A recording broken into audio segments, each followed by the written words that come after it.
নমস্কার বন্ধুরা, welcome to my channel MBSG football news all. তো বন্ধুরা, ভিডিওটির থাম্বনেলটা দেখেই বুঝতে পারছো টপিকটা কতটা ইন্টারেস্টিং হতে চলেছে। তো আইএসএল এর 10টা বছর হচ্ছে, এইটা নিয়ে অনেক কিছু ভালো হয়েছে, অনেক কিছু খারাপও হয়েছে, বাট একটা জিনিস কিন্তু কনস্ট্যান্ট রয়ে গেছে, কিন্তু কেরালা ব্লাস্টার এফসি এখনো অব্দি একটাও ট্রফি কিন্তু ঘরে তুলতে পারেন।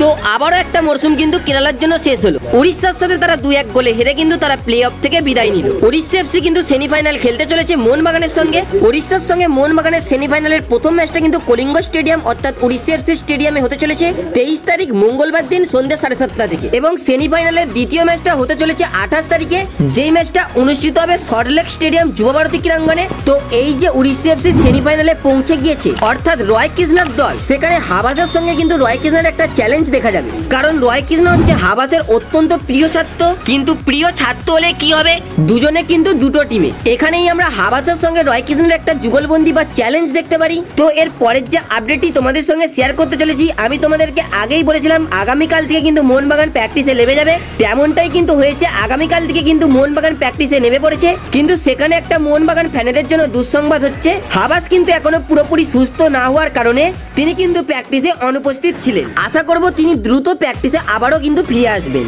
তো বন্ধুরা, এর পরের যে আপডেটটি তোমাদের সঙ্গে শেয়ার করতে চলেছি, 22 বছর বয়সী ভারতীয় ডিফেন্সিভ মিডফিল্ডের প্লেয়ার জিকসন সিংকে কিন্তু তোমরা সকলেই চেনো, যার মার্কেট ভ্যালু 2.2 কোটি টাকা। বর্তমানে কেবিএফসির সঙ্গে এই প্লেয়ারটি যুক্ত রয়েছে এবং 2024-এর মে মাসেই কিন্তু কেবিএফসির সঙ্গে এই প্লেয়ারটি চুক্তি শেষ হয়ে যাচ্ছে। এবং এখন যেমনটা আপডেটস বেরিয়ে আসছে, মোহনবাগান কিন্তু এই জিকসন সিংকে নিতে চাইছে। তো বন্ধুরা, দেখা যাক এই জিকসন সিংকে মোহনবাগান শেষমেশ তুলে নিতে পারে কিনা। তাহলে বন্ধুরা, আজ আমাদেরকে এতটুকুই বলার ছিল। যদি ভিডিওটি ভালো লাগে, ভিডিওতে একটা লাইক দিয়ে চ্যানেলটি সাবস্ক্রাইব করে পাশে থাকা বেল আইকনটি প্রেস করে অল করে দিন, যাতে সবার আগে ইন্ডিয়ান অল ফুটবল আপডেটস পাওয়ার জন্য। ধন্যবাদ।